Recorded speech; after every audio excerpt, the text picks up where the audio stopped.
செய்து கொண்டுதானே இருக்கிறேன். எல்லாத்தையும் செய்யறேன். எனக்கு ஏன் பிரச்சனை? அம்மாவுக்கு கூட ஒரு காலில் சொல்லிட்டாங்க. பொண்ணுன்னு பார்க்கும்போது சுகர் இருந்தாங்க. அது ஆப்ரேஷன் ஆகி 2 லட்சம் ரூபாய் செலவு பண்ணுற அளவுக்கு ஆப்ரேஷன் பண்ணிட்டு தான் வந்திருக்கிறாங்க. நான் ஊழியத்தை தான் செய்கிறேன். ஆண்டவருக்கு பிரியமாக தான் இருக்கிறேன். ஏன் ஆண்டவரே? கேள்வி இருக்குமா இல்லையா? எல்லாருக்குமே கேள்வி இருக்குது. நான் உண்மையாக தான் இருக்கிறேன். உண்மையே பற்றி கொண்டு இருக்கிறேன். எனக்கு ஏன் பிரச்சனை? அதற்கு வேதம் பதில் சொல்லுது. நான் சொல்லல.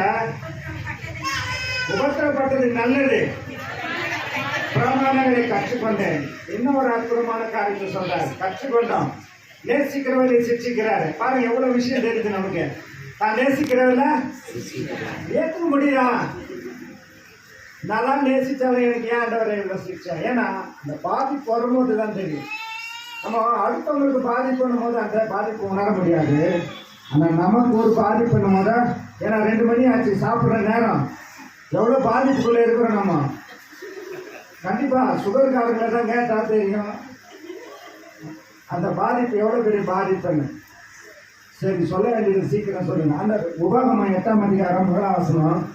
அம்மா சொன்னார் ஒரே வார்த்தை. அது ஆண்டவர் சொன்னார் பாருங்க.